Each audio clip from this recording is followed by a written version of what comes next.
නමෝ තස් භගවතු අරහතෝ සම්මා සම්බුද්දස්ස. ඒ භාග්‍යවත් වූ අරිහතෝ සම්්‍යක් සම්බුද්ධ රාජෝත්තමයන්න් වහන්සේට මාගේ নমස්කාරය වේවා. සාදු සාදු සාදු. පින්නතුනේ, ඔබට මතකයි අපි පසුගිය සතියේ මගේ ධර්ම සාකච්ඡාවේදී කරගත්ත මාතෘකාව. ඒ තමයි මංගල සූත්‍රය. අපි කරණීය සූත්‍රය පිළිබඳව සාකච්ඡා කරපු අවස්ථාවේදී සමහර අසන්නන්ගෙන් අපට ලැබිච්ච ප්‍රතිචාරයේ අනුව නිසා තමයි මංගල සූත්‍රයත් අපි මාතෘකාව වශයෙන් තබා ගත්තේ. මොකද මේ මංගල සූත්‍රයේ තුල තිබෙන ධර්ම කාරණා අපේ ජීවිතයට කොච්චර සමීපද කියන එක අපි දැනගන්නට අවශ්‍ය කරන නිසා. එතනදී අපි ගාථා කීපයක් අපි සජ්ජායනා කළා, විස්තර කළා. 4 වෙනි ගාථාව දක්වාම මාතා පිතු උපට්ඨානං පුත්තදාරස්ස සංඝෝ අනාකුලාච කම්මන්තා ඒතම් මංගල මුත්තමන් කියන මෙන්න මේ තැන තමයි අපි ගිසතේ නැවැත්තුවේ. මා විශේෂයෙන් මතක් කළා පින්නතුන්ට මේ මංගල සූත්‍රය තියෙන්නේ මංගල කියන කාරණා. තව පැත්තක් තියෙනවා අවමංගල කියලා. ඒකට අපි හැමතිස්සෙම මතක් කරගන්න ඕනේ මේ කියන හැම කාරණයක්ම සුබ කාරණයක්. ජීවිතයට යහපතක්, අර්ථයක්, අභිවෘද්ධියක් ගෙන දෙන කාරණයක්. අයහපතක් ගෙන දෙන කාරණා මංගල සූත්‍රයේ නැහැ. එහෙමනම් ඒක අවමංගල වෙන්න ඕනේ. ඉතින් මේ මංගල සූත්‍රේ පුරාම එබඳු කාරණා 38ක් විසිරී පැතිරී තිබෙනවා කියන එක ඔබ දන්නවා. ඒ වගේම මේ සූත්‍රය ඔබ නිරන්තරයෙන් අහලත් තියෙනවා. ඒ විතරක් නෙවෙයි, ඔබ හිසේ කෙස් ගානට මම හැමතිස්සෙම කියනා වගේ සජ්ජායනා කරලත් තියෙනවා. දැන් ඔබට අවස්ථාවක් තියෙනවා අර්ථය දැනගෙන අර්ථය මෙනෙහි කර මේ සූත්‍රයේ සජ්ජායනා කරන්න. එතකොට තමයි ධම්ම මනසිකාර අපිට ඇති වෙන්නේ. එතකොට ඒක ධම්මානුස්සති භාවනාවක් වෙනවා. ඊළඟට මතකද මම කාරණයක් කිව්වා මේ සූත්‍රයේ ගැබ්බෙලා තිබෙනවායි කියලා. අපේ ජීවිතයේ හැම අවස්ථාවකටම ප්‍රයෝජනෙට ගත යුතු කාරණා. නිදර්ශනයක් හැටියට මම කිව්වා ළමා කාලයට අපිට ඕනනම් කොටසක් වෙන් කරගන්න පුළුවන්. තරුණ කාලයේ ඒ කියන්නේ විවාහ ප්‍රාප්ත වෙලා දුවදරුවෝ ඇති දෙරි කරගෙන ඒ යුතුයකම් ඉටු වෙන කාලය දක්වාම තව කොටසක් තියෙනවා. ඊළඟට අවසානයේ සුඛීය විශ්‍රාම කාල පරාසය තුල අපි මේ විශ්‍රාමයේ කොයි විදිහට විශ්‍රාමයක් බවට පත් කරගන්න ඕනද කියන එකත් මේකේ ලස්සනට තියෙනවා. ඔව් මන් දන්නවා ඔබට ප්‍රශ්නයක් තියෙනවා. ඔව්නේ, ඔබ හිතනවානේ එතකොට මේ මංගල සූත්‍රයේ තියෙන 38ක් මංගල කාරණා එක කොටසක් ඒ කාලෙට. එතකොට අනිත් ඒවා අපිට අදාළ නැද්ද? නැහැ. මේ කාලත්‍රේටම මේ කාරණා අපිට අඩංගුයි. එකක් අපිට අයින් කරන්න බෑ. සමහර වෙලාවට විශ්‍රාම කාලය තුල අපි සාකච්ඡා කරන දේවල් මුල් කාලයේ කරන්නත් පුළුවන්. තරුණ කාලයේ කරන දේවල් විශ්‍රාම කාලයේ කරන්නත් පුළුවන්. හැබැයි ඒ කාලෙට ඒ අවස්ථාවට දැන් අපි කියමු විශ්‍රාම ගියාම පුත්තදාරස්ස සංඝෝ කියලා තියෙනවනේ. අඹදරුවන්ට සංග්‍රහය. අපේ දූ දරුවෝ අපෙන් ගිහිල්ලා. ඒ මොනවද අපි ඇත්තට කරන සංග්‍රහය? දීගතල ගියාට පස්සේ ඒ ඇත්තෝ තමන්ට කැමති විදිහට ජීවත් වෙනවනේ. ඉතින් කොහොම වුණත් පටලව ගන්න එපා. මොකද මං කිව්වේ බුදුරජාණන් වහන්සේ වැඩ හිටපු කාලේ ඒ සමාජය තුල ඔය කියන කාලත්‍රය පිළිබඳව කල්පනා කළා. ළමා කාලයට මෙන්න මේවා අධ්‍යාපනයේ, තරුණ කාලයට ගෘහස්ත ජීවිතයේ, තුන්වෙනි කාලේ වානප්‍රස්ත කියන්නේ තපස ඔය පිළිබඳව කතා කළා. මේ සූත්‍රෙත් එක තියෙනවා. මම ඔබට අවධාරණය කළානේ. අපි ඒක පස්සේ කතා කරනවා කොයි විදිහටද මේ සූත්‍රයේ අන්තර්ගතය ඒ කාලත්‍රයට බෙදලා තියෙන්නේ කියලා. හොඳයි. දැන් අනාකුලාච කම්මන්ත 4 වෙනි ගාථාව වෙනකම්ම අපි ගිය සතියේ විග්‍රහ කරන්නට යෙදුණා. අද මේ සතියේ මම බලාපොරොත්තු වෙන ඉතුරු ටික සාකච්ඡා කරලා මංගල සූත්‍රයේ මේ ටික අපි අවසන් කරන්නට. ඊළඟ සතියේ මම බලාපොරොත්තු වෙන රතන සූත්‍රය. ඒක හරි වටිනවා එකක්. හේතුව මොකද මේ රතන සූත්‍රේ පුරාවටම ගැබ් වෙලා තියෙන්නේ රතන. මොන රතනද? තුනුරුවන්. ත්‍රිවිධ රත්න. ත්‍රිවිධ රත්නේ ගුණ. ඉතින් ඒ ත්‍රිවිධ රත්නේ ගුණ ගැබ් වෙලා තියෙන රතන සූත්‍රය මම ඊටාම ප්‍රිය කරන සූත්‍රයක්. උදේකේ වෙන කොහෙවත් සූත්‍රයක එහෙම රතන සූත්‍රයේ මේ තුනුරුවන්ගේ ගුණ සජ්ජායනා කරපු සූත්‍රයක් නැහැ. ඒ විතරක් නෙවෙයි.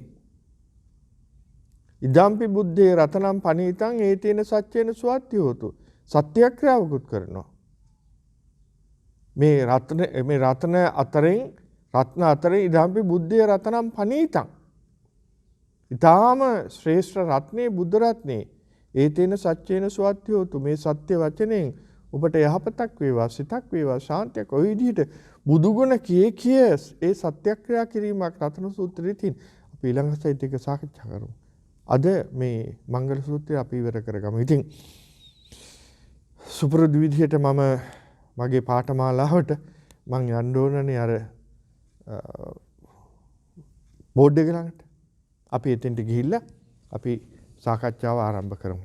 හොඳයි. දැන් බලන්න. ගිය සතියේ සාකච්ඡා කළා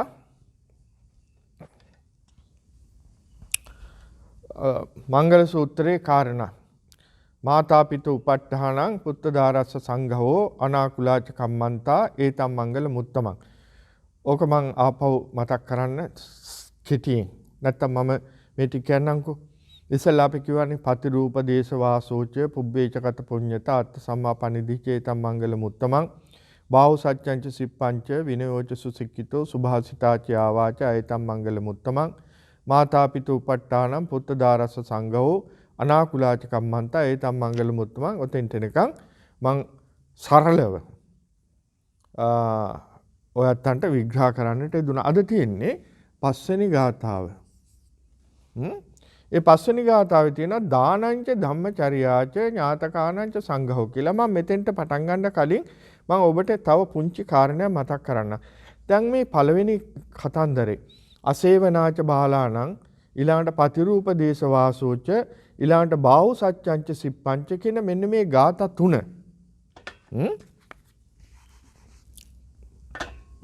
පළවෙනි ගාථාව, දෙවෙනි ගාථාව, තුන්වෙනි ගාථාව. ඔබ මතක් කරගන්න. අසේවනාච බාලාණං පළවෙනි ගාථාව, දෙවෙනි ගාථාව පතිරූප දේශ වාසෝච, තුන්වෙනි ගාථාව බාහු සච්චංච සිප්පංච. දැන් මේ ගාථා තුනම මං කියවනේ මේ කාලත්‍රයට මේ ගැලපෙන විදිහට මේ මංගල සූත්‍රයේ දේශනා කරලා තියෙනවායි කියලා. දැන් මේ පළවෙනි දෙවෙනි තුන්වෙනි ගාථා ත්‍රය හොඳට ඔබ කල්පනා කරලා බලන්න. මානසිකාරෝත මෙනෙහි කරන්න. ධර්ම මානසිකාරයෙන් යුක්තව මෙනෙහි කරන්න.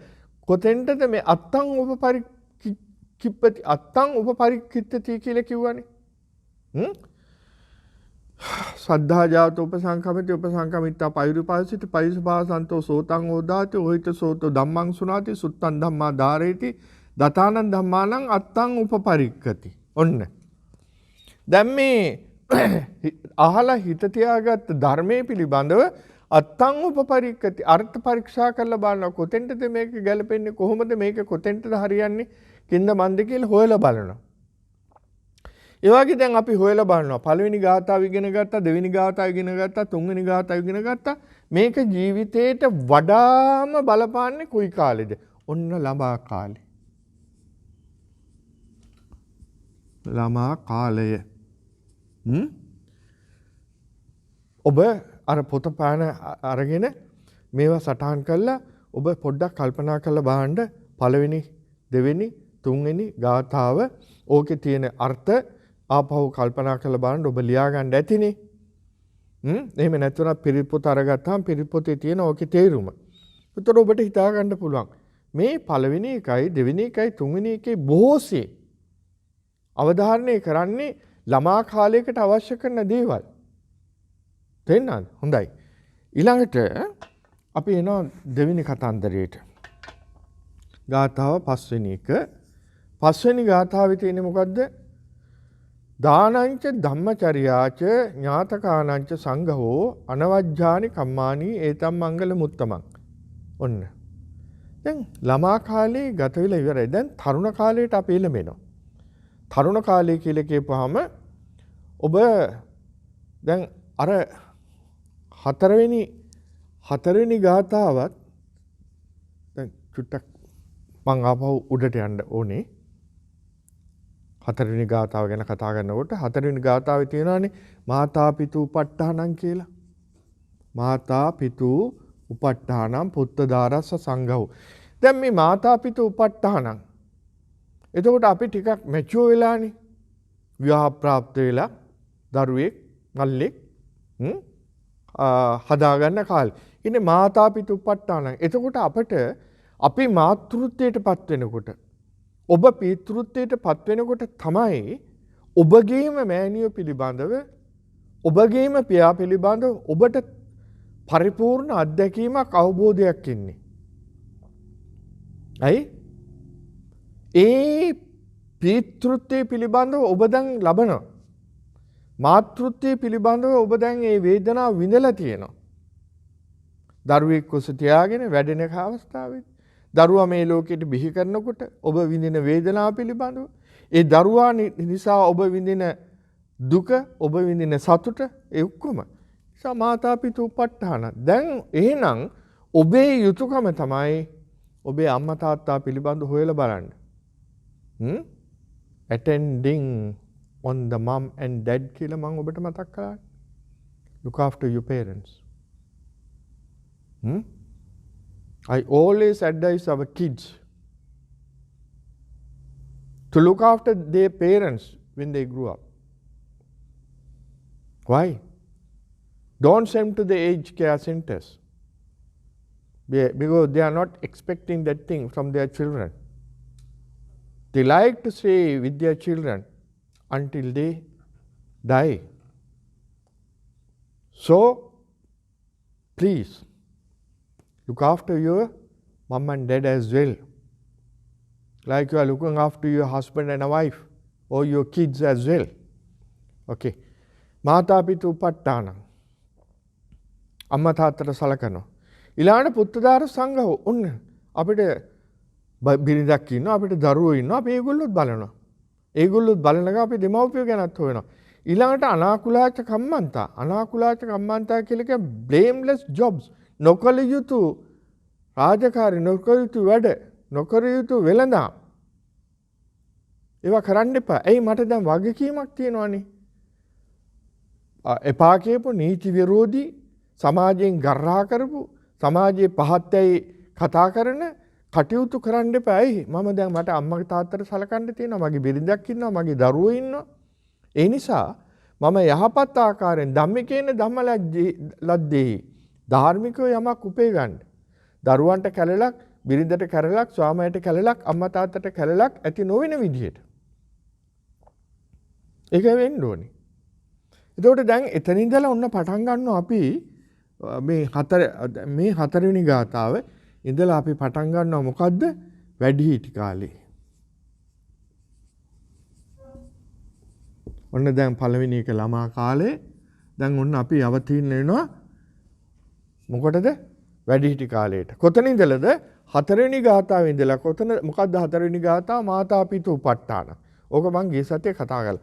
ඒකට අද පස්වෙනි එක දානංච ධම්මචර්යාච. දානංච ධම්මචර්යාච. දැන් අපි වැඩිහිටියෝ බවට පත් වෙනකොට අපි සමහර ලාට කියනවානේ යන තැනටවත් වැඩක් කරගන්න එපා කියලා කියනවානේ. යන තැනට වැඩ. දැන් දරුවන්ට සංඝා කරනවා, බිරිඳගේ යුතුයකම් ඉටු කරනවා, ස්වාමියාගේ බිරිඳ යුතුයකම් කරනවා. අම්මා තාත්තගේ වෙනුවෙන් කරන්න ඕන යුතුයකම් ඉටු කරනවා වගේම ඔබ කල්පනා කරනවා තවත් එක යුතුයකමක් තියෙනවා වටින යුතුයකමක්. ඒ මොකද්ද? මම මට ඉටු වෙන්න ඕන යුතුයකම් ටික. මං වෙනුවෙන් ඉටු වෙන්න ඕන යුතුයකම් ටික. ඒ මොකද්ද? ඒ තමයි දැන් මේ පටන් ගන්න දානංච පරිත්‍යාගය. පරිත්‍යාගය කියන එකම අත්හැරීම. ඔන්න මතක තියාගන්න. අත්හැරීම අපි පුරුදු කරනවා. දැන් මෙතන බන්ධනයක් තියෙනවානේ මාතා පිතු උපට්ඨානම් පුත්ත දාරස්ස සංඝෝ කියලා. දැන් මේක බන්ධනේනේ. තේන්නාද? දැන් මේ බන්ධනේ නිසා සමහර අය කියන්නේ අනේ හාමුදුරුවෝ නිදහසක් නැහැ දරුවන්ගේ වැඩ. පන්සලකට යන්න විදිහක් නැහැ පිනක් දහමක් කරගන්න විදිහක් නැහැ නෑ ගෙදරකට යන්න විදිහක් නැහැ මේ වැඩ බන්ධන. දැන් අපේ බුද්ධිය මුහු කරා යනකොට අපි වයසින් වැඩෙනකොට අපි තේරුම් ගන්න ඕනේ මේ දානංච කියලා කියපම දෙනවා පරිත්‍යාග කරනවා අත්හැරීම. ඒතකොට දැන් මේකත් අපි තේරුම් ගන්න ඕනේ මේ බන්ධනයක්. මේකත් අපි දැන් ලීල් වෙන්න ඕනේ. මොකද බැඳීම යම් පමණකටද එපමණකට දුක. ඒක තමයි ඇත්ත. තණ්හාය ජාති සෝකෝ තණ්හාය ජාති භයං තණ්හාය විපමුත්තස්ස නැති සෝකෝ කුතෝ භයං. තණ්හාව දරුවෝ ගැන තණ්හාව තියෙනවා. සමහර දෙමව්පියෝ අද කනගාටු වෙනවා දරුවෝ ගැන කල්පනා කළා. ඇත්ත කියනවා. ඇයි කනේ තියාගෙන අපි හැදුවා. අපි ගෙවන ඉස්කෝල වලට යවුවා. අපි බස් එකේ යවෙන්නේ නැහැ, දුම්රිය යවෙන්නේ නැහැ. අපි අපේ වාහනේ ගිහිල්ලා බැස්සුවා. ඇයි කනේ තියාගෙන හැදුවා. අනේ වැඩක් නැහැ. හරි. මොකද්ද දෙන්න තියෙන උපදේශය? බලාපොරොත්තු. අසීමිත බලාපොරොත්තු තියාගෙන අපි හදනවා වඩනවා. නමුත් ඒක නෙමෙයි වෙන්න ඕනේ. ඔබගේ යුතුයකම් ටික ඉටු කරන්න. යුතුයකම් ටික. දරුවා වෙනුවෙන් ඉටු වෙන්න ඕන යුතුයකම් ටික. මම අම්මා හැටියට මගේ යුතුයකම් ටික කළා. පියා හැටියට යුතුයකම් ටික කළා. එතනින් එහාට යම් බලාපොරොත්තු යම් පමණකට දුක් වේදනාව අපට ඇති වෙන. ඒ හින්දා තමයි බුදුහාමුදුරුවෝ අපට ඉගන්නේ පුරුදු කරන්න. දාන මේ හාමුදුරුවන්ට ඇවිල්ලා දෙන දන් ගැන නෙවෙයි මේ බුදුහාමුදුරුවෝ කතා කළේ. ඒකත් ඇතුළු කොටගෙන. මේකේ තියෙනවා ලොකු පරාසයක්. අත්හැරීම. දැන් ඔබ කල්පනා කරේ කොහොමද හාමුදුරනේ අත්හරින්නේ? අපි ගිවිසගෙන තියෙනනේ මරණ මොහොත දක්වාම දුකේදී සැපේදී මොකද්ද එකක් කියලා. ගිවිසුමක් ගත වෙලා තියෙනවා. ඉතින් හරි ගිවිසුම් ගත වෙන එක හරි. ඒක වෙනම කතන්දරයක්. ගේ ගිවිසුම තුලින් අපි තේරුම් ගන්න ඕන මේක මෙහෙම වුණාට ගිවිසුම් ගත වුණාට මේකේ ස්වභාවය මේකයි. කවදා හරි දවසකට අපිට අත්හරින්න වෙනවා. දික්කාසාද වෙනවා කියන එක නෙවෙයි. කවදා හරි දවසක. එතකොට සෝකොනවි ජීවත් වෙන්න අපි දැනගන්න ඕනේ ඒක එනවා ඉස්සරහට. මෙන්න බලන්න කොච්චර ලස්සනට මේ ධර්මය එකින් එකකින් දන්වල් පුරුක් වගේ සම්බන්ධ වෙලා තියෙනවද? මේවා තමයි හිතන්න ඕනේ. ඒක තමයි ධර්මය අපිට කියන්නේ නාචින්ත්‍යන්තෝ පුරිසෝ විශේෂමදි ගච්ඡති. නොසිතන මිනිස්සයා මේ පිළිබඳ ධර්මයේ පිළිබඳ කවදාවත් ආධ්‍යාත්මික වශයෙන් විශේෂත්වයකටපත් වෙන්නේ නැහැ. ඇහිම විතරක් නෙවෙයි පින්නොතිනේ. බණ අහන ඕන තරම් අහනවා. මං කිව්වේ ඔබට සමහර අයගේ සාක්කුවේ ඔය රූපහිනේ නාලිකාවල් ඔක්කොම සාක්කුවේ. කන්දකේ ගහගෙන රෑ එළි වෙනකන් සමහර වෙලාවට කාර් එකේ යනකොටත් টয়ලට් එකට යනකොටත් කුස්සිය වුණා හොඳයි. බණ අහන එක හොඳයි. ආපු එක බණපදයක් හරි පිළිපදිනවා නම් ඊට වැඩිය හොඳයි. ඒ ආපු එක බණපදයක් හරි ධර්මානුකූල ධර්ම මනස්කාරයෙන් යුක්තව මෙනෙහි කරලා කොතෙන්ටද මේක ජීවිතයට සම්බන්ධ වෙන්නේ කියලා හිතනවා නම් ඊටත් වඩා හොඳයි. එතකොට ඔබ අන්න පුද්ගලයෙක් බවට පත් වෙනවා. මොන පුද්ගලයාද? ධම්මචාරී.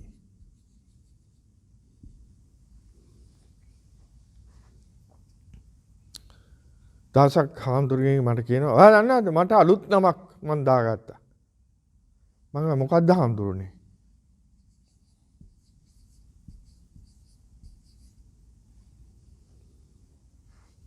මොකද්ද? ඇමල්ලි.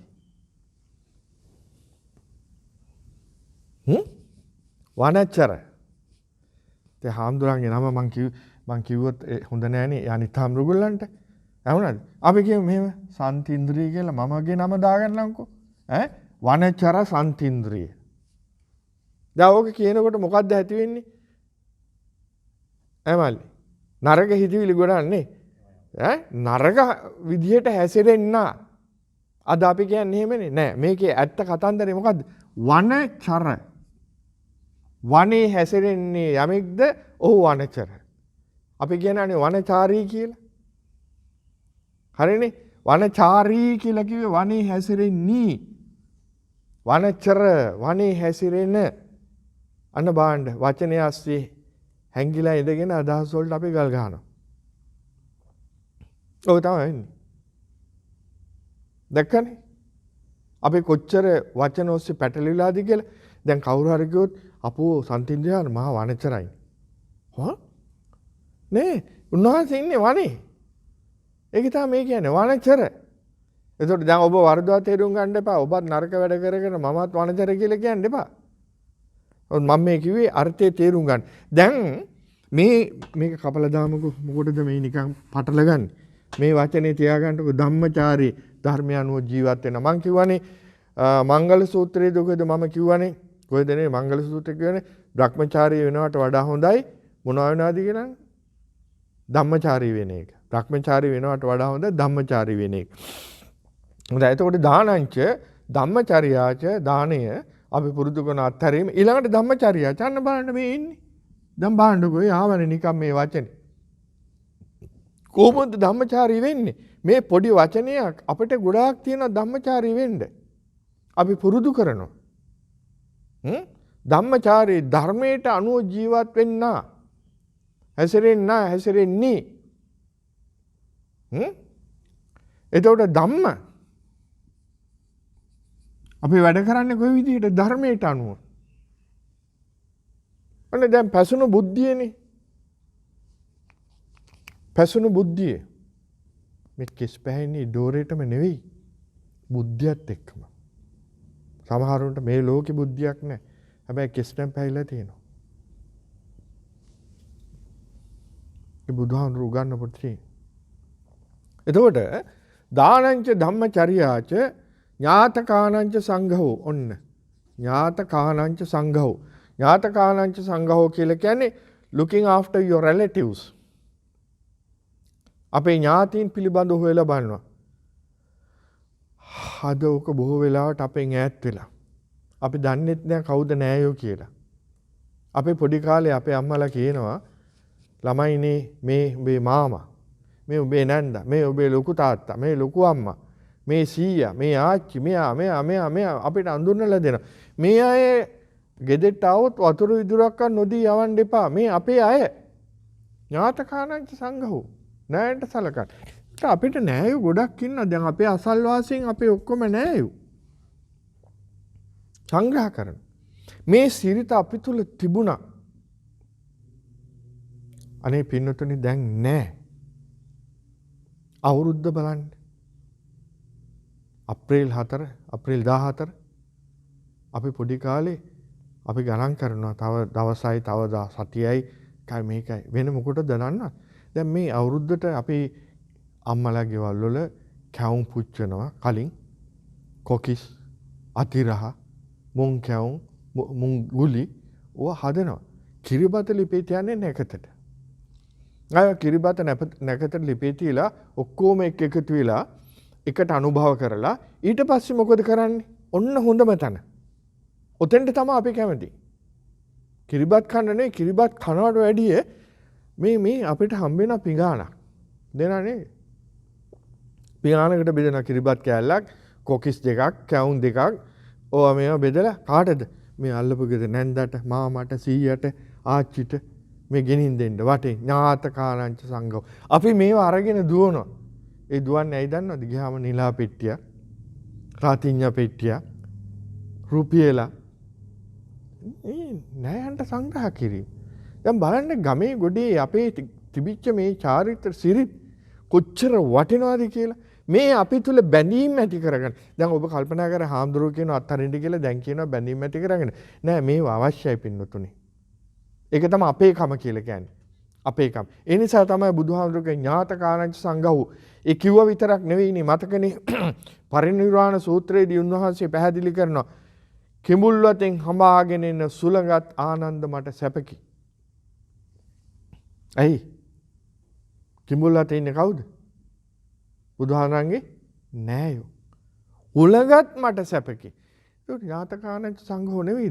ඒ නිසානේ බුදුහාමුදුරුවෝ අර ගංග යුද්ධයක් තිබුණානේ. ශාක්‍ය කොලි යුද්ධය මතකනේ. වතුරට යුද්ධ කරපෙලා ඇයි බුදුහාමුදුරුවෝ එතෙන්ට වැඩම කළේ? ණයන්ට සංග්‍රහ කරන්න. උන් මැරෙනවා. මේ ලේවිලක් කරගන්නවා මේ වතුර බින්දුවකට. මං වඩින්න ඕනේ එතෙන්ට ගිහිල්ලා මේ මිනිස්සුන්ට කියලා දෙන්න ඕනේ මේ වතුර බින්දුවකට වැඩි මනුස්ස ජීවිතේ බුදුහාමුදුරුවෝ වැඩිය ඥාතකාරංච සංඝහු. ණයන්ට සංග්‍රහ කිරීම. එතකොට අනවජ්ජානි කම්මානේ faultless fault කියලා කියන faultless work බැනුම් නොහාන දේවල් වැරදි නැති ක්‍රියාදාමයන් මොනවද මේ අනවජ්ජානි කම්මානේ කියලා කිව්වේ නිවැරදි කර්මාන්ත නිවැරදි කර්මාන්ත සමාජයේ කියනවා මෙන්න මේවා නීති විරෝධී නෙවෙයි අන්න ඒ කර්මාන්ත කරන්න. ඇයි? ඒ කර්මාන්ත කළා ඥාත සංග්‍රහය කරනවා පුත්තදාරස්ස සංඝහෝ තියෙනවා මාතා පිතු උපට්ඨානං තියෙනවා දානංච ධම්මචර්යාච තියෙනවා මේ ඔක්කොම කරන්න මට යමක් ආර්ථිකයක් තියෙන්න ඕනේ ආර්ථිකේ මම ලබා ගන්නේ කොහොමද? නිවැරදි ක්‍රමයට. ධම්මිකේ ධම්මලද්දේ සේදාවක් කිත්තේ ධම්මිකේ ධම්මලද්දේ ධාර්මිකව ලැබිච්ච දේ සේදාවක් කිත්තේ දාඩි වගුරලා මම අපේ සපයාගත්ත දෙයක් කවදාවත් කවුරුවත් හොල්ලන්නේ නැහැ පුතුසන්දි මුදල් මට ලැබුණයි කියලා. හොරකම් කරලා අනුන්ව වංචා කරලා අනුන්ව විපතට දාලා අපි ගන්න මුදල් තියනවාද කී දෙනෙක් එහෙ මුදල් හොයනවාද කියලා බලන්න. මේ සමහර ළමයි ඇවිල්ලා අපිට කියන දේවල් බලන්න අහවල් මහත්තයා අහවල් නීතිඥයා අපේ මෙච්චර ගාණක් කඩාගත්ත හාමුදුරනේ අපිට වෙච්ච දෙයක් නැහැ. ඊට පස්සේ කියන වචන හූල්ලන හැටි කිව්ව ඔක්කොම බලපානවනේ. ඒ නිසානේ බුදුහාමුදුරුවෝ දේශනා කරන්නේ අනාකුලාච කම්මන්ත අනවජ්ජානි කම්මානි. නිවැරදි දෙයක් කරන්න. නිවැරදි මොන තරම් වැරදි ක්‍රියාවලින් වැරදි විදිහට අයථා විදිහට අධාර්මිකව ලබාගත් දෙයින් අපිට සතුටක් විඳින්න බෑ. මුදල් tie සුඛෝපභෝගී ජීවිතයක් tie අනුන්ට පේන්න මතක තියාගන්න කායට සැප ලැබුණාට මනසට සැපක් නැහැ. මනසට දුකක්. පැහැදිලි.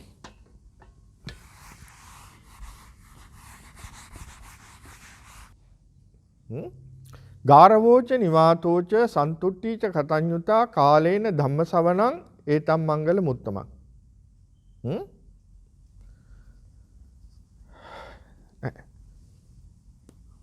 කිව්වනේ ආරති විරති පාපා 6 වෙනි ගාථාව. ආරති විරති පාපා මජ්ජපානාච සංයමෝ අපමාදෝච ධම්මේසු ඒතම් මංගල මුත්තමං. ආරති විරති පාපා. ඔන්න. දැන් අපි වැඩිහිටියෝ බවට පත් වෙනකොට අපේ ළමා කාලේ ඉවරයි. දැන් වගකීම් ගොඩක් මට තියෙනවා. මාතා පිතු උපට්ඨානම් පුත්තදාරස්ස සංඝෝ ඥාතකානංච සංඝෝ මේ වගකීම් ගොඩක් එක්ක එනකොට මට සිද්ධ වෙන මගේ ජීවිතය ආදර්ශමත් ජීවිතයක් බවට පත් කරගන්න. තාත්තා ආදර්ශමත් නුනොත් අම්මා ආදර්ශමත් නුනොත් හැදෙන පුතත් හැදෙන දරුවත් ඒ තාලෙට යන්නේ. ඒ නිසා ආරති විරති පාපා ආරති විරති එපා මොනවද විරති අයින් වෙන්න මොනවද අරති අල්මක් නැතුව අයින් වෙන්න මොනවද පාපයෙන් පාපේට රති ඇති කරගන්න එපා පාපයට කැමැත්ත ඇති කරගන්න එපා. පවෙන් වළකින්න. පුළුවන් තරම් පවෙන් ඈත් වෙන්න. ඒක තමයි අපිට දෙන්න පුළුවන් ආදර්ශය. ඒක තමයි ආදර්ශමත් ජීවිතේ. ඊට පස්සේ ආරති විරති පාපා මජ්ජපානාච සංයමෝ refrain from intoxicating drinks or drugs. මත්ද්‍රව්‍ය මත්පැන් අයින් වෙන්න. ඒක තමයි මජ්ජපාන. ඇයි ආරති විරති පාපා අපි වැරදි වැඩ කරනවා. හරි පාප ක්‍රියා කරනවා. ඊළඟට මජ්ජපානාච සංයමෝ මත්පැන් මේ මත්පැනුත් මේ පාප ක්‍රියාවට අයිති මත්පැන්. දැන් මේ දෙකම බලන්න. මේ දෙකම නිසා මොකද වෙන්නේ? අපේ ජීවිතේ පරිහානියටපත් වෙනවා. ජීවිතේ පරිහානියටපත් වෙනකොට දුවා දරුවෝ බිරිඳ ස්වාමියා දුක් වෙනවා, කනගාටුවටපත් වෙනවා, අගාධයට පැටලෙනවා, ගිනිගොඩවල වල ජීවත් වෙනවා. අම්මා තාත්තා අනිත් පැත්තෙන් හූල්ලනවා අනේ මගේ දරුවට වෙච්ච වැඩි හිරේ විලංගුවේ වැටෙන්න උනානේ කියලා. ඒ විතරක් නෙවෙයි ආදර්ශයක් දෙන්න ඕනේ. කාටද? අපේ හැදෙන එකා ඉන්නවා පොඩි එකාට. නිදර්ශන ගොඩක් තියෙනවා. එක නිදර්ශනයක්. මැයි පළවෙනිදා ඔබට මතකයි ලංකාවේ දවස ලෝකෙත් මං හිතන්නේ ඒක සමරනවා. මැයි දිනේ කම්කරු දවස. පත්තර බලනවා මම ওই මැයි දිනේ දවසේ කාටුන් එකක් තිබ්බා. මැයි දිනේ බොහොම ප්‍රසිද්ධනේ අපේ ලංකාවේ පෙළපාලියන්. අනුන්ට බැන පෙළපාලිය යනවානේ. එක එක පක්ෂ පාට වලට පෙළපාලියන්නේ. කාටුන් එකක් දාලා තියප පොඩි එකේ පෙළපාලියක් යනවා. ඌ තනියෙන් පෙළපාලිය යනවා. ලොකු එකක් කරගහගෙන. මොකද්ද දන්නවද? කරගහන්නේ තියෙන්නේ. මෙන්න මේ වගේ එකක් මෙන්න මෙහෙම දාලා තිබ්බා. නෝ. මොකද්ද? බෝතලයක්. මූ බෝතලේ කරගහගෙන යනවා. උගේ සටන් පාටේ මොකද්ද දන්නවද? මම යන්නේ කොයි පාරේ? අපේ තාත්තා යන පාරේ. කරේ තියෙන්නේ මොකද්ද? ඇමල්ලි. කලේ තියෙන බෝතලේ. එතකොට කොල්ල යන්නේ මොන පාරේද? තාත්තා යන පාරේ. තාත්තා ගියේ මොන පාරේද? බෝතල් පාරේ. මතක තියාගන්න. ඔබගේ හැම ක්‍රියාවක්ම අනුගමනය කරන්න පිරිසක් බලාගෙන ඉන්නවා. තා පොඩි නිදර්ශනයක්. ඔය ලංකාවේ ඉන්න කාලේ ඔය වරින් වර දේශනවලට සම්මන්ත්‍රණ වලට සහභාගී වුණා. එක දේශනයකට අපි ගියා. මේ පෙර පාසල් ගුරුවරියන් පුරුදු කරන හුඟක් හිටි ගුරුවරියෝ පුරුදු කරන තැනක දේශනවලට ඒගොල්ලොත් එක්ක සාකච්ඡා කරලා ඒගොල්ලන්ගේ අත්දැකීම් බෙදා හදාගෙන ධර්මයෙන් ඒගොල්ලන්ට දෙන්න පුළුවන් මොනවද කියන එක අපි සාකච්ඡා කරපු වෙලාවේදී ඒ ටීචර් කෙනෙක් හොඳ අත්දැකීමක් කිව්වා. එයා දවසක් ළමයින්ට පුරුදු කරන්න මේ කෑම මේසෙක හැසිරෙන හැටි කන බොන හැටි උගන්වන්න. ලස්සන්ට ඒ ළමයිට කියලා දීලා කෑම මේසේ ඇරලා අත හොදන්න වෙනම හැඳි ගෑරුප්පු තියලා හැඳි ගෑරුප්පු වලින් අතින් කන්න පුරුදු කරලා පොඩි උන්ට හැඳි ගෑරුප්පු දෙන් අමාරු සමහරු කෑවයි කියලා කිව්වා. ඊට පස්සේ අත හොදලා කෑම කාලා අත හොදන හැටි අත හොදලා අත පිහින්න පොඩි අපි දැන් ටිෂු පේපර් එකක් ඉස්සර ටිෂු තිබ්බේ නැහනේ අර පොඩි රිදි කෑල්ලක් තියලා දැන් ළමයින්ට ලස්සනට මේ කෑම මේසේ කන්න උගන්වලා දැන් ටීචර් පැත්තකට ඉట్లా බලන් ඉන්නවා. ඉතින් ළමයි බෙදා ගන්න බැරි ළමයිට බෙදලා දීලා මේගොල්ලෝ කාලා ඔක්කොම කළා. කොම ඉවරලා අත හොදාගෙන එක ළමයි පුටෙන් බහලා දුවල ගිහිල්ලා අත පිස්සා.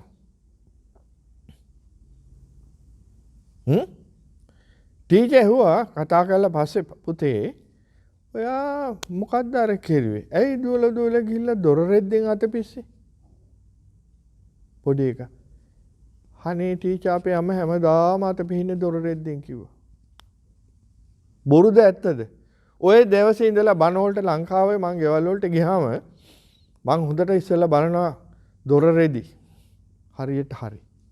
සමහර ගෙවල් වල තියෙනවා දොර රෙද්දේ පැත්තක් කළු පාට මාක් එකක්. ඔබලා දැකලා ඇති. දැකලා තියෙනවද? කුස්සිය පැත්තට යන එක තමයි ඒකේ වැඩිපුර තියෙන්නේ. මොකද්ද මේ මාක් එක? අත පිහින්නේ එතන. අන්න බලන්න.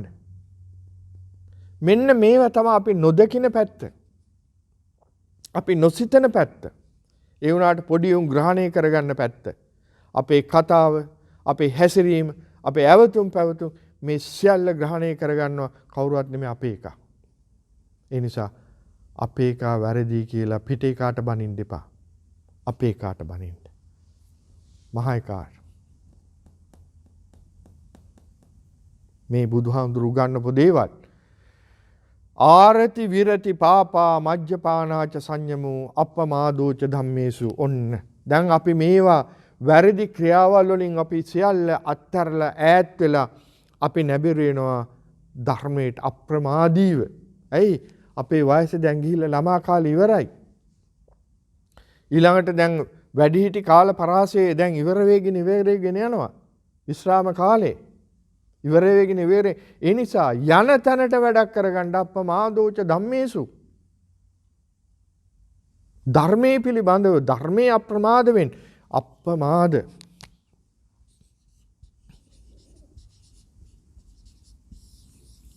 පොඩි වචනේ. මේ අප්පමාද කියන මේ පොඩි වචනේ මේක වචනේ මෙච්චර වුණාට බුදුහාඳුරෝ දේශනා කරපු සියලුම ධර්මය මේකට අඩංගු වෙනවා මේ අප්පමාද කියන වචනෙට. උපමාවක් පෙන්නනවා. මේ ලෝකේ ඉන්න ලොකු හැම සතෙක්ගෙම අඩිය පාදයේ ඇතුල් කරන්න පුළුවන් එකම එක පාදයක් තියෙනවා. දන්නවද මල්ලි මොකක්ද කියලා? ඈ? ඔව්. ඇතවුගේ ඇත් පාදේ. අලි පාදේ ලොකුයි. මේක ඇතුළට ඕනම සතෙක්ගේ පාදයක් ඇතුල් කරන්න පුළුවන්. අප්පමාද කියන වචනයත් ඒ වගේ මේක ඇතුළට මුළු සියලුම ධර්මය ඇතුළත් කරන්න පුළුවන්. මේ ධර්මයේ තුල තියෙනවා අප්පමාද කියන වචනේ තුල සීල සමාධි ප්‍රඥා විමුක්ති ඥාන දර්ශන සියල්ල. කොච්චර ගැඹුරුද කියනවා නම් මේ වචනේ අප්පමාද බුදුහාරජාණන් වහන්සේ අන්තිම මොහොතේ දෙනෙත් පියාගන්ට පෙර ආතුව 84000ක් ධර්මයේ මේ ලෝකයට මහා කරුණාන් දේශනා කරපු බුදු මුව පියුම් පියාගන්නට පෙර ආතුව ලෝකෙට දුන්න පස්චිම අවවාදයේ අප්පමාදේන සම්පාදේත සීනුවණින් යුක්තව අප්‍රමාදීව කටයුතු කරන්නට. එසා ධර්මයේ පිළිබඳව අප අප්‍රමාදී වෙනවා. සීනුවණින් යුක්තව කටයුතු කිරීම. ඒකයි අප්පමාද කියලා කිව්වේ. හොඳයි දැන් බලන්න අපි දැන් ධර්මයට අපි නැඹුරුව කාලය ගත කරනවා. දැන් තව යනවා ඉස්සරහට. ධර්මානුකූලව කාලය ගත කරනකොට ධර්ම අප්පමාදෝච ධම්මේසු ධර්මයට අපි අප්‍රමාදෝ නැඹුරු වෙනකොට අපිට කළ යුතු කාරණා කීපයක් උගන්වනවා. මොකද්ද? ගාරවෝච නිවාතෝච සන්තුට්ඨීච කතඤ්ඤුතා කාලේන ධම්ම ශ්‍රවණං ඒතම් මංගල මුත්තමං. ගාරවෝච ගරු කළ යුත්තන්ට ගරු කරන්න. ඇයි අප්පමාදෝච ධම්මේසු වෙනකොට අප්පමාදෝච ධම්මේසු අපිට මේ ධර්මයේ පිළිබඳව හදාරන්න ඉගෙන ගන්න අපිට යන්න වෙනවා ඒ පිළිබඳව දැන උගත් අය ළඟට. අපි වයසෙන් බාල වෙන්න පුළුවන්. අපි වයසෙන් වැඩිමල් වෙන්න පුළුවන්. වයසෙන් බාල කෙනෙක් වෙන්න පුළුවන්. වයසෙන් බාල කෙනා ළඟට අපිට යන්න වුණොත් බණ දහමක් ඉගෙන ගන්න ගාරවෝච අපි තුල ගෞරව කිරීමේ හැකියාව ගරු කරන්න පුරුදු වෙන්න ඕන. respect to respectable. ඒකයි අපි කියන්නේ. ගෞරව කරන්න. හරි? ඊළඟට නිවාතෝච. ඒ ගෞරව කිරීම විතරක් නෙවෙයි අපි තුල තියෙන නිවාතෝච මේක අපි මං හිතන්නේ මංගල සූත්‍රයේ අපි කතා කළා. නිවාත ගුණේ. නිවාත කියලා කියන්නේ මොකද්ද? මාන්නෙන් තොරවීම. නිර්හංකාර වීම. නිවාත. ඒක තමයි අපිට ඕන කරන්නේ. ඒක එපැයි. නැත්තම් බෑනේ.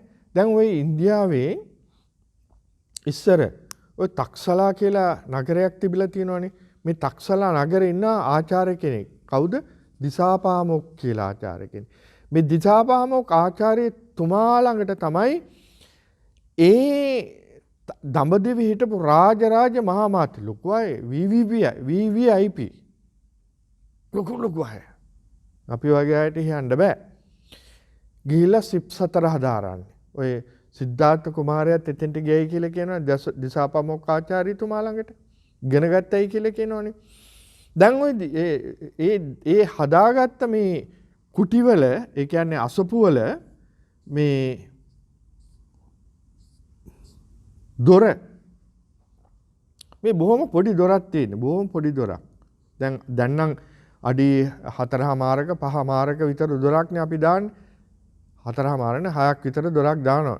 5ක් 6ක් විතර දොරක්. අපිට කෙලින් යන්න පුළුවන්.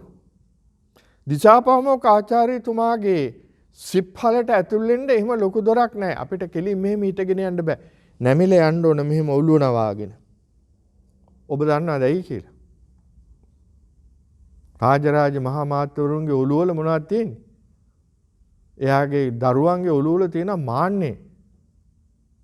මගේ පියා රජුරු, මගේ පියා රජවාසලේ පුරෝහිත, මගේ පියා මුදල් ඇමති, මගේ පියා සෞඛ්‍ය ඇමති. ඒ නිසා පියාගේ උස්නේ මට තියෙනවා. ඒව බෑ. ඇතුල් වෙනවා නම් ඔළුව නමාගෙන ඇතුල් වෙන්න. ඒක තමයි නිර්හංකාර බව. කෙරෙන්නේ නැත්තම් කෙරෙන විදිහට වැඩ කරලා තියෙනවා. නිවාත අන්න humble. දැන් මේ බලන්න කොච්චර ලස්සනට අපි දැන් ධර්මයට අනුව ජීවත් වෙනවා නම් අපි කොච්චර ඒ தත්ත්වයට පත් කරනවද කියලා. කොච්චර අපි පත් කරනවද කියලා. ඊළඟට සන්තුට්ටි. සන්තුට්ටි පරමං ධනං කියලා කිව්වා. සන්තුට්ටි පරමං ධනං. අපිට නැති එකත් මේකයි. සන්තුට්ටි. satisfaction. මම මැලේසියාවේ වස් සමාදන් වෙච්ච කාලේ සමහර ඇවිල්ලා අහනවා අපි ප්‍රශ්න කරපුවාම what the use of this life බන්තේ මොකද්ද මේ ජීවිතේ තේරුම? why we don't have any satisfaction. අපිට කිසි සතුටක් නැහැ. Okay, what do you mean by satisfaction?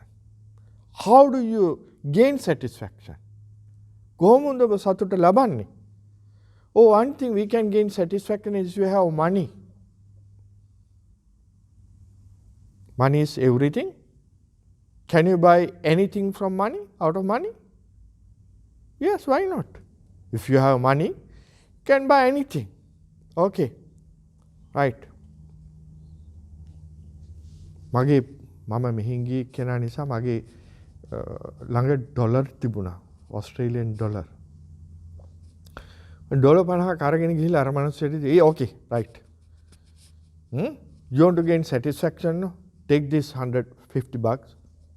Go to the shopping mall and buy me something. Get me something. මිනහන මොනවාද හාමුදුරනේ ඔබ වහන්සේට ඕනේ? What do you want, Bante? Get me some happiness. I need 1 or 2 kilos of happiness. Go to the shopping mall and buy it for me. Are you crazy? You are talking about happiness, to buy happiness. Yes, why not? Why you told me that you need happiness? If you have money, you can get happiness, you can gain happiness. So buy some happiness. අන්න එතකොට යාට ආවෝදුනා සතුට සල්ලි වලට ගන්න බෑ. සල්ලි වලට ගන්න පුළුවන් දේවල් තියෙනවා. නමුත් සතුට කියන දේ සල්ලි වලට ගන්න බෑ. හැබැයි බුදුහාමුදුරු ඉගන්වනවා ධර්මයේ තුලින් සතුට ලබන්නේ කොහොමද? ඒක ආධ්‍යාත්මික සතුට. ඒක තමයි බුදුහාමුදුරු දෙන්න පුළුවන් උපරිම වචනේ ඒකට පාවිච්චි කළේ පරමං ධනං. පරමං ධනං. ඒ පරම ධනය අපට ලැබෙන්නේ කොහොමද කියලා ඔබ දන්නවද? මෙන්න මෙහිමයි. අපේ සිත තුළ ඇලීම නැත්තම් නිරාශා විරාග තියෙනවා නම් අන්නේ සතුට අපට ලැබෙනවා. ආශා විරාග අපි තුල තියෙනකොට අපි බලන්නේ වෙන හැකින් වෙන දෘෂ්ටියකින්. දැන් මෙතන කැමරා 3ක් විතර තියෙනවා මේ මල්ලි ළඟ මේක වීඩියෝ කරගන්න. දැන් මේ කැමරා 3 දිහා මම බලන්නේ කෝණ 3කින්. හැබැයි ඒ හැම එකකින්ම වෙන්නේ එකම ක්‍රියාව. රූප පටිගත වෙන එක, ශබ්ද පටිගත වෙන එක. මේ තුනෙන්ම වෙන එක. හැබැයි මේ තුනෙන්ම මම දකින ආකල්පයේ ආකල්ප 3ක්. හේතුව ඇයි? මේක එක වටිනාකම මම දකිනවා මිල. මේ තියෙන එකට වැඩිය මේක හොඳයි, ඇඩ්වාන්ස්. එතකොට මගේ ඒක මිල වැඩි. ඒකට වැඩිය මේක ටෙක්නොලොජි වයිස් මේක හොඳයි. එතකොට ඊට වැඩිය හොඳයි. අන්න.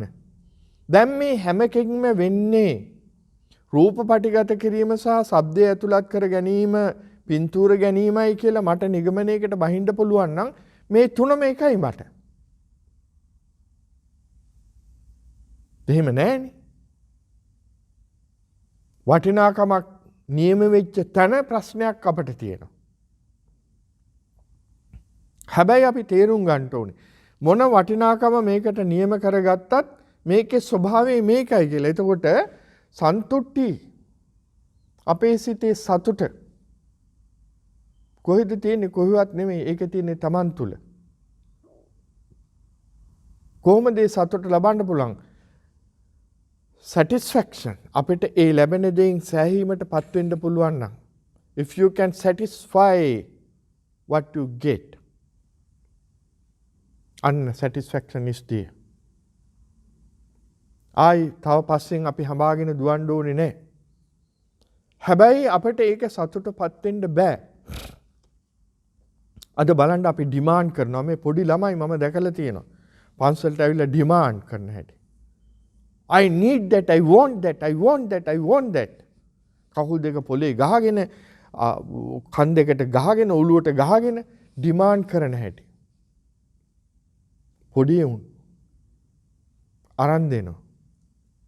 පොඩි වෙලාවක් තෘප්තියක්. ලොකු මුදලක් වියදම් කළා පොඩි මොකක් හරි සෙල්ලම් බඩුවක් අරන් දෙනවා. අපි හිතමු ලොකු ලස්සන කාර් එකක් අරන් දෙනවයි කියලා. ඩොලර් 50ක් 60ක් 70ක් 100ක් වෙන්න පුළුවන්. සතුටුයි කොල්ලට. සෙල්ලම් කරනවා. බිම වැටිලා කුඩු වෙනවා. ඩෝසියේ එක පාරට ඉවරයි. උට දුකක් එනවා. ඒක හැටි. නමුත් එයා දන්නේ නැහැ ඒක. අපි දන්නවා ඒක.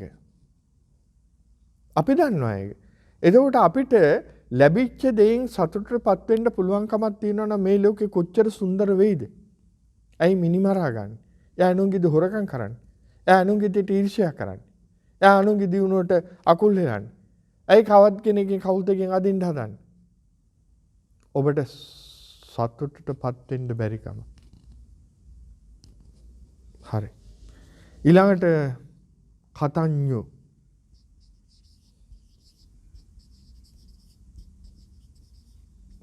බුදුහාඳුරෝ මුලින්ම ලෝකෙට උගන්වපු පාඩම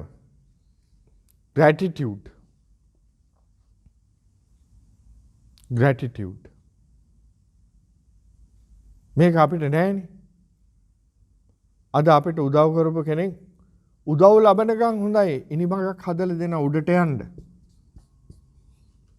මෙතෙන්ට නැග්ගට පස්සේ ගහනවා පයින් මේකට ඉනිමගට. එහෙම තමයි අද සමාජයේ හැටි.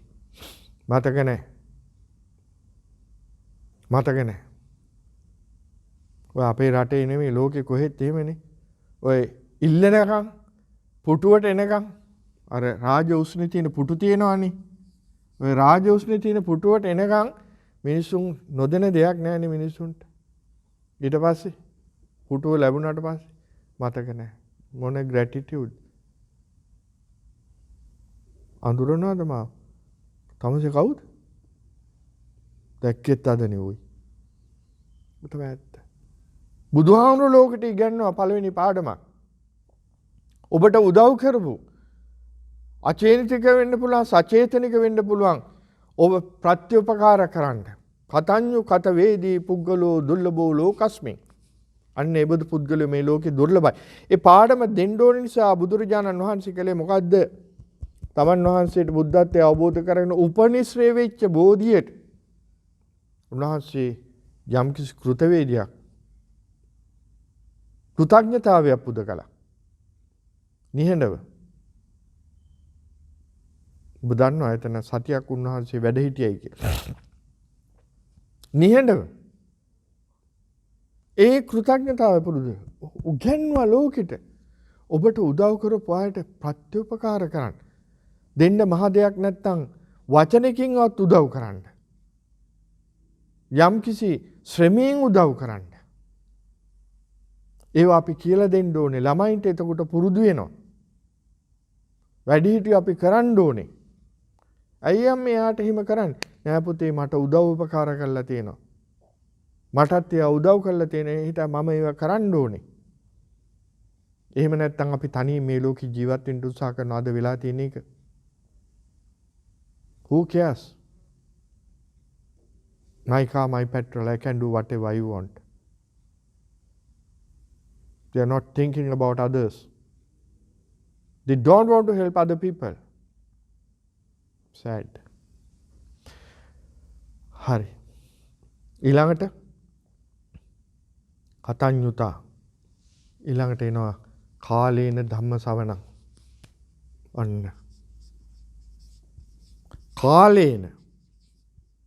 කාලේන අපිට බණහන්න.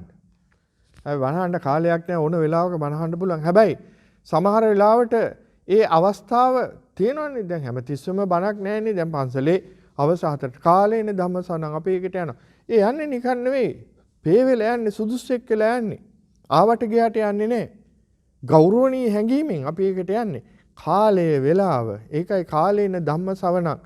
කාලයේ සුදුසු වෙලා discussing the ධම්ම at the proper time. ඒක තමයි අපිට ඕනේ. කාලේන ධම්ම ශ්‍රවණං. listening, discussing නෙමෙයි listening. අපි බණ අහනවානේ. හරි. ඊළඟට අපි එනවා මම ඉක්මනට අද මේක මේ ඉවර කරන්නයි යන්නේ. මේ මංගල සූත්‍රය නැත්තම් ලබන සතියේට තව කැලලක් අපිට ඉතුරු කරගන්න වෙනවා. ඊළඟට 8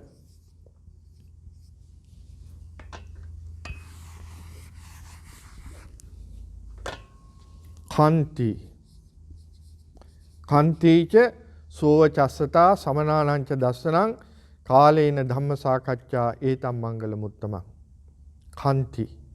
කන්ති කියලා කියන්නේ ඉවසන්න පුරුදු වෙනවා. ඉවසනවා. මේක වටිනවනේ. දැන් අපි ටික දැන් මෙහෙම පුරුදු වෙනවා. අපේ ජීවිතේ වයෝවෘද්ධ භාවයටපත් අපි වයසට යනකොට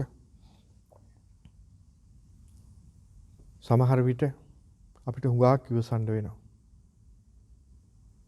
අම්මා තාත්තා වෙලා ඉන්න කාලෙදීට වැඩිය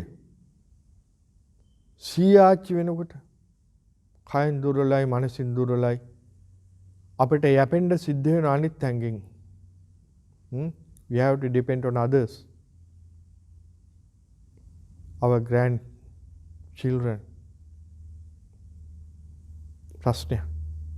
සී ආසයි බණහන්න. ආච්චි ආසයි බණහන්න. ගුවන් විදුලියේ රූපවාහිනියෙන් අපි බණ අහගෙන ඉන්නකොට මුණුබුරා මිනිබිරි දෝගෙන යන මොනවද ආච්චි අම්මා මේ අහන්නේ? nonsense. හරවනවා වෙන මේ මේකට. ඒකේ යාගේ සතුට මගේ දුක ප්‍රශ්න කරන්න බෑ. කන්ති ඉවසන්න. එහෙම තමයි අද. එහෙම නැත්තම් ආරවුල්. පෞල් ජීවිතෙත් එහෙමයි. ඉවසීම නැති වුණොත් ගිනි ගොඩක් බවට පත් වෙනවා. නිසා බුදුහාමුදුරු උගන්වන කන්ති පුරුදු වෙන්න.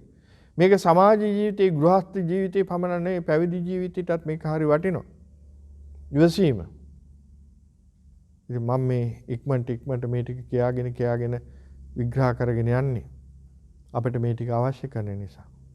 ඊළඟට සෝවචස්සත කියලා කියන්නේ සුවච බව.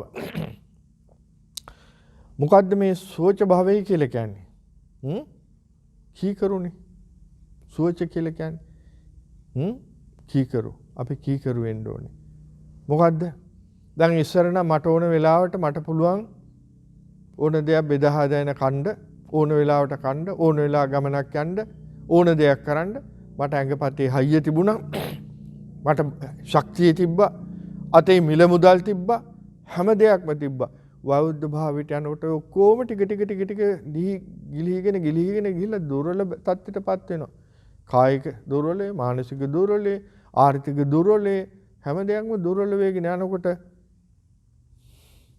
අපි කොච්චර අසරණ වෙනවද? ඒ නිසා පොඩ්ඩක් අපි කීකරු වෙන්න. සීයේ එපා. හරි පුතේ. ආච්චි අම්මා don't do that, you can go there. මොනවා කරන්නේ? නැත්තම් බැලුම් අහන්න වෙනවා. ඉවසීම, සෝච බව. මේවා තමයි ජීවිතේ බුදුහාමුදුරුවෝ අපට උගන්වපු දේවල්. හොඳට හිතලා බලන්න බුදුහාමුදුරුවෝ කොච්චර සියුම් විදිහට මනුෂ්‍ය ජීවිතය අර්ථ විග්‍රහ කරලා තියෙනවද මේ අනුසාරයෙන් මංගල සූත්‍රය අනුසාරයෙන් මම ඒකයි කිව්වේ. මේක ඇති මේ පටිච්ච සමුපාදේ කර්මයේ නිර්වාණය පුනරුත්පත්තිය මේව පැත්තකින් තියන්න මේ කෙස් පැලෙන තර්ක ඉදිරිපත් කරගෙන බුදුහාමුදුරුවෝ ලෝක ගැන දේශනා කළා තියෙනවද ලෝක ආරම්භය මොකද්ද ලෝකය මොන දෙයකටද අප්පා ලෝකේ ආරම්භ වෙච්ච පැත්තකින් තිබිච්ච දෙයක් මේ ඔබගේ ආරම්භය ගැන හිතන්නේ නැතුව මේ ඔබගේ තියෙන ප්‍රශ්නේ ගැන හිතන්නේ නැතුව මේ ඔබගේ තියෙන කර්තව්‍යයන් පිළිබඳ ඔබ ආවර්ජනා කරන මේ අනුන්ගේ දේවල් ගැන ලෝකය ගැන හිතන්නේ මොකටද මේ බුදුහාමුදුරුවෝ මේ දේශනා කළා තියෙන දේ හිතන්න ඊළඟට සමනාලංච දස්සනං site of recluse හාමුදුරුවන් වහන්සේලා ශ්‍රමණ කියලා කියන්නේ ශ්‍රමණ පරිබ්‍රාජක කියලා දෙකක් තියෙනවානේ සමන මේක බුදුහාමුදුරන්ගේ බුද්ධ ශ්‍රාවක පරිබ්‍රාජක ඔය වචන දෙක එනවානේ පරිබ්‍රාජක කියලා කියන්නේ පරිබ්‍රාජක කියලා අපි ලියමුකෝ මේක වෙනස් ශාස්ත්‍රවරුන්ගේ මේ බුද්ධ ශ්‍රාවක මේ වෙනස් ශාස්ත්‍රවරුන්ගේ ශ්‍රාවක සමන පරිබ්‍රාජක එතකොට ඔය දෙකම සමනානංච කියලා බුදුහාමුදුරුවෝ දේශනා කරේ මේ බුදුහාමුදුරුවන්ගේ ශ්‍රාවක. මේක බුදුහාමුදුරුවෝ මේක අව탁සේරු කරනව නෙවෙයි. සත්‍ය අවබෝධ කර ගැනීම සඳහා ශ්‍රමණයන් වහන්සේලාගේ දර්ශනය වටිනවා. සමනානංච දස්සන චණ්ඩාශෝක කියලා රජුරු කෙනෙක් හිටියා. කොහෙද හිටියේ? ඉන්දියාවේ. මිනි ගානක් මරලා මානසික පීඩනයෙන් හිටපු රජුරු කෙනෙක්. චණ්ඩාශෝක අශෝකනේ නමනේ චණ්ඩාශෝකුනේ අන්නේ නිසා මිනි මරපු හින්දා මගේ නෑයෝ මරපු නිසා සහෝදරයෝ මරපු නිසා අන්තිමට චණ්ඩාශෝක වෙලා මානසික පීඩනේ මගේ අතින් මෙච්චර ඝාතන සිද්ධ වුණානේ කියලා පීඩනෙන් ඉන්නකොට දවසක් විදියා සිව්බැඳුර කවුරු ජනේලෙන් පාර දිහා බලාගෙන ඉන්නකොට සංසුන් ගමනින් වඩින පුංචි හාමුදුරන මම දැක්කා. සංසුන් ගමනින් වටින. කල්පනා පොඩි එකාගේ තියෙන සාන්ත බව, පොඩි එකාගේ තියෙන සංසුන් බව, පොඩි එකාගේ තියෙන සංවර බව මට මේක නෑනේ. මට මේක නෑනේ. කැඳේව මාලිගාවට. වැඩින්න කිව්වා සුදුසු ආසනයක. පුංචි හාමුදුරුවෝ ගිහලා රාජාසනේ වාඩි වුණ රජුරෝ තවත් බය වුණා. මගේ ආසනේ වාඩි වෙන්න තරම් ප්‍රබලෙක්. නමුත් පුංචි කෙනෙක්. ඡණ්ඩාශෝක ධර්මාශෝකුනේ බනහලා නෙවෙයි. ශාන්ත දර්ශනයේ සමනානංච දස්සන. ඔබ මනස කැළඹිලා මනස පීඩාවට පත් වෙලා ඔබ යන ආගමික මධ්‍යස්ථානට පන්සලකට සංසුන්ව සිටින හාමුදුරු දැකපුවාම ඔබට ඇති වෙනවා ශාන්ත පණිවිඩයක්. නික්ලේශී පණිවිඩයක්. ඔබේ මනස සංසුන් වෙන්න පටන් ගන්නවා. ඒක තමයි කියන්නේ. සමනානංච දස්සනං ඒතම් මංගල මුත්තම. ඊළඟට කාලේන ධම්ම සාකච්ඡා ඉස්සෙල්ලා කිව්වා කාලේන ධම්ම ශ්‍රවණං කාලේන ධම්ම සාකච්ඡා. ඔබ දැන් ගිහිල්ලා මේ ශ්‍රමණයන් ශ්‍රාවකින් හම්බෙලා මොනවද කරන්නේ? කාලේන ධම්ම සාකච්ඡා. ධර්මයේ පිළිබඳව සාකච්ඡා කරනවා. ඒ වෙලාවල් වලට ඔබට ඇති වෙන ගැටලු පිළිබඳ ඩිස්කසින් ද ධම්ම. ඔබට ඇති වෙන ගැටලු පිළිබඳව ඔබ සාකච්ඡා කරනවා. මනස තියාගෙන ඉන්න එපා. ප්‍රශ්නයක් තියෙනවා නම් ප්‍රශ්නෙට විසඳුම් හොයාගන්න. ඒක හොයාගෙන ඔබ සාකච්ඡා කරන්න. යන්න සුදුසු පුද්ගලයෙක් හොයාගෙන. සාකච්ඡා කරන්න. ඒක තමයි වෙන්න ඕනේ. ඒක තමයි වටින්නේ. කාලේන ධම්ම සාකච්ඡා කියලා කිව්වේ ඒකයි. හොඳයි. දැන්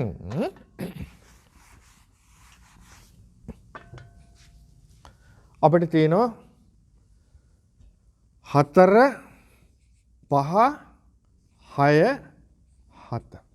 දැන් මම 7 වෙනි එක වෙනකම්ම කිව්වනේ. 7 නෙමෙයි. 4 1 2 3යි ළමා කාලේ 4 5 6 7 8 1යි 2යි 3යි 4යි 5යි. දැන් බලන්න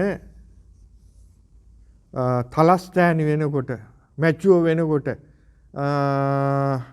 අපි පෙන්ෂනය කෙනෙක් වෙනකොට අපි පෙන්ෂන් ගන්නවානේ. විශ්‍රාමික කියලා.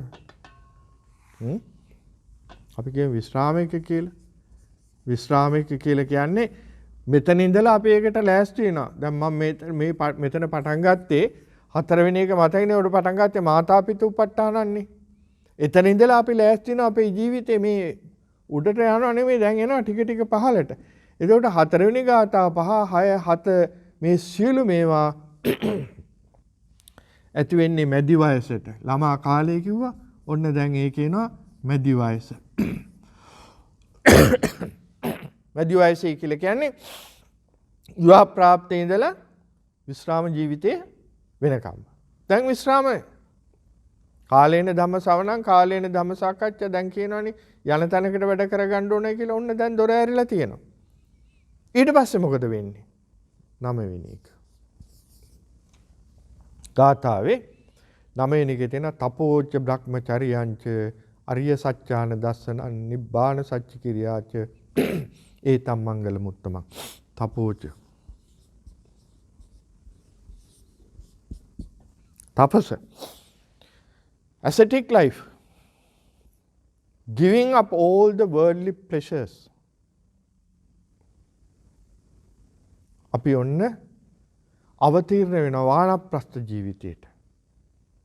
ඒ අර මං කිව්වේ බ්‍රාහ්මණ බුද්ධ කාලීනව අර කොටස් තුනකට බෙදුවයි කියලා කියන ළමා කාලේ, තරුණ කාලේ, වෘද්ධ කාලේ දැන් මේ තියෙන්නේ.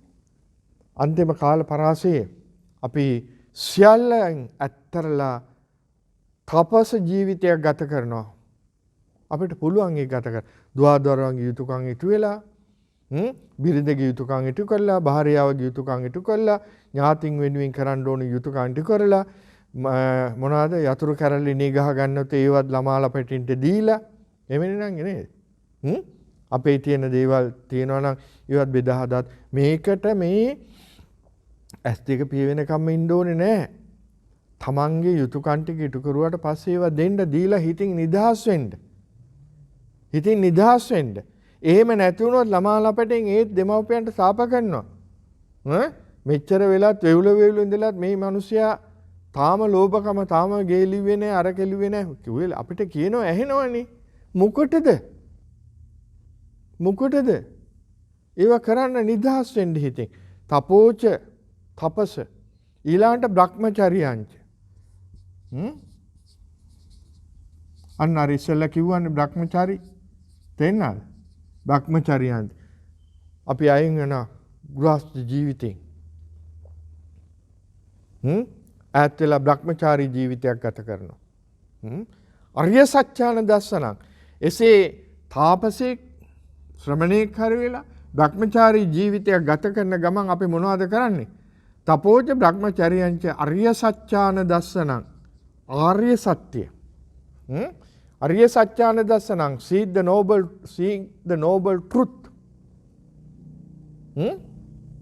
අරිය සත්‍යාන දස්සනං. දස්සනං කියන්නේ දර්ශනේ. ආර්ය සත්‍ය. noble truth. මම ඕක මං හිතන්නේ මංගල සූත්‍රයේදී මං කිව්වා නේද? සමාධිය ගැන විග්‍රහ කරන තැනදී මුලින් ඔබට මතක් කළා. අරිය සත්‍ය. අරිය සත්‍යාන දර්ශනක්. ඊළඟට නිබ්බාන සච්ච කිරියාච. නිබ්බාන සච්ච කිරියාච. නිවන සාක්ෂාත් කර ගැනීම. නිර්වාණ අවබෝධය. Realizing the truth of bliss nibbana. That's ultimate truth. ඒක තමයි අවසානයේ. එතකොට පරලෝ ජීවිතයගේ දැන් මෙලෝ ජීවිතය සාර්ථක කරගෙන තපෝච බ්‍රහ්මචර්යංච අරිය සත්‍යාන දස්සනං නිබ්බාන සච්ච කිරියාචේතම් මංගල මුත්තමං. ඔන්න දැන්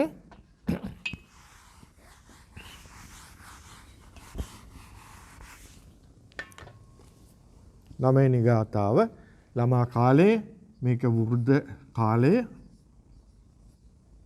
මේක තමන්ගේ අවසාන කාලේ පස්චිම කාලේ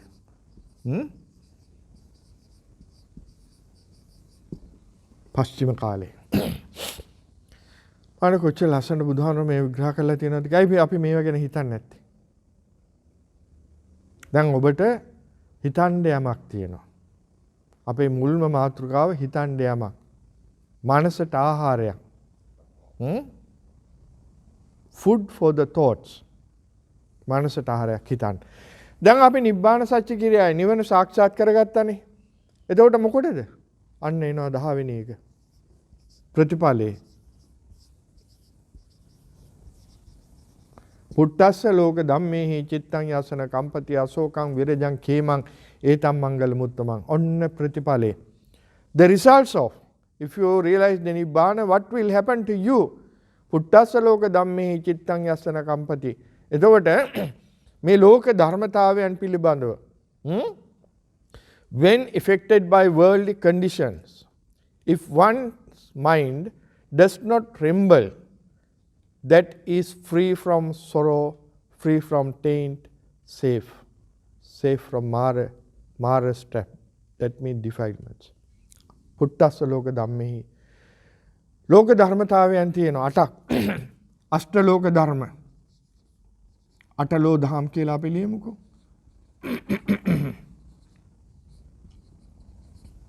ලාභ අලාභ. යස අයස. ප්‍රශංසා නින්දා. ලාභෝ අලාභෝ ආයසෝ අසෝස නින්දා ප්‍රශංසා සැප දුක. මේවා තමයි ලෝක ධර්ම. අපි මේකට කැමති. මේ පැත්තට කැමති. මේ පැත්ත අකමැති. හැබැයි හැමදාම කැමැත්තේ ඉන්න බෑ. ලාභ නැහැ. අලාභ වෙනවා. ඉතින් හිටපු ගමන් අපේ ආර්ථිකේ නැති අඩු වෙනවනේ. ඒක තමයි ලෝක ධර්ම අපි මේකේ තේරුම් ගන්න ඕනේ. ලාභ එනවා. අලාභ එනවා. යස ආයස නින්දා ප්‍රශංසා සැප දුක අපට එනවා. අපි මේක බැලන්ස් කරගෙන ජීවත් වෙන්න ඕනේ. එතකොට පුට්ටස්ස ලෝක ධම්මේ යම් කිසි කෙනෙක් මේ අෂ්ටලෝක ධර්මයන්නේ චිත්තං යස්සන කම්පති. ඔන්න යස්ස චිත්තං න කම්පති. යමෙක්ගේ සිත කම්පා වෙන්නේ නැත්නම් if one's mind doesn't tremble. මොකෙන්ද? මේ අෂ්ටලෝක ධර්මයන්ගේ මොකද වෙන්නේ? අන්න ප්‍රතිඵලය අශෝක විරජ කේම. මේක තමයි these are the results. මොකද්ද මේ අශෝක කියලා කිව්වේ? free from sorrow. ශෝක නැහැ.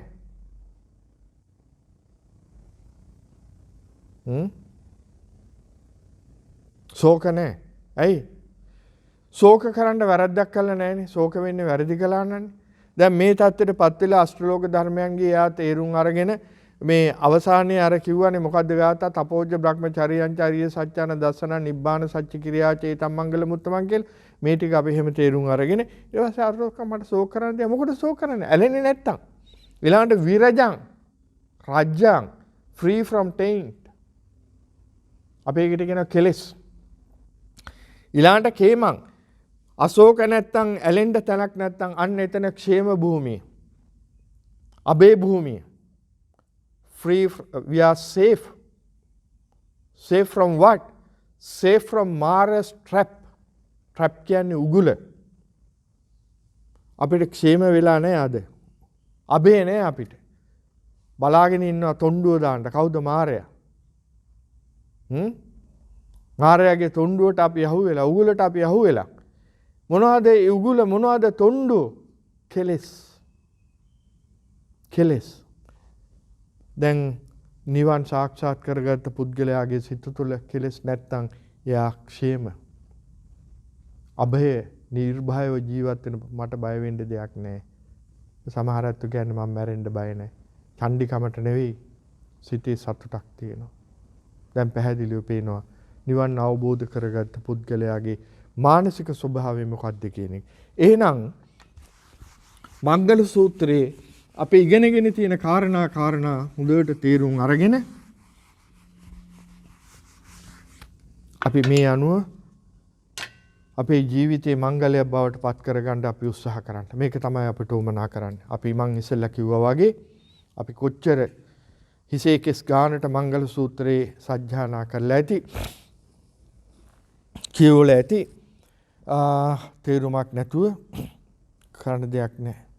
දැන්වත් අපි තේරුම් අරගෙන මේසා ශ්‍රේෂ්ඨ ධර්මස්කන්ධයක් ගැබ්බෙලා තියෙන මේ මංගල සූත්‍රයේම අපේ ජීවිතේ සකස් කර ගන්නට අපට අත්පොතක් බවට පත් කර ගන්නට අපට තුනුරුවන්ගේ ආශිර්වාදය ලැබේවා කියලා අපි ප්‍රාර්ථනා කරනවා. මංගල සූත්‍රය ඇසුරෙන් අපි කරපු ධර්ම සාකච්ඡාව තුළින් උපදවගත්තා වූ සීල පුණ්‍ය ශක්තියින් අපටත් අප නමින් මිය පරලෝකීය සිළු ඥාතීන්ටත් දෙවියන්ටත් ඔබ අප සෑම සියලු දෙනාටමත් උතුම් ධර්ම අවබෝධය පිණිස මේ පින් හේතු වේවා. මේ වැඩසටහන් ඔබේ දොරකඩට ඔබේ නිවහනට ගේනට සත්කාරයෙන් අපට උදව් උපකාර කරන නදුළු මල්ලිටත් නංගිටත් සිතක් වේවා, ශාන්තියක් වේවා, යහපතක් වේවා, නිරෝගී වේවා, නිරෝගී වේවා, නිරෝගී වේවා කියලා ප්‍රාර්ථනා කරනවා. හැම දිනාටම සම්මා සම්බුදු සරණයි.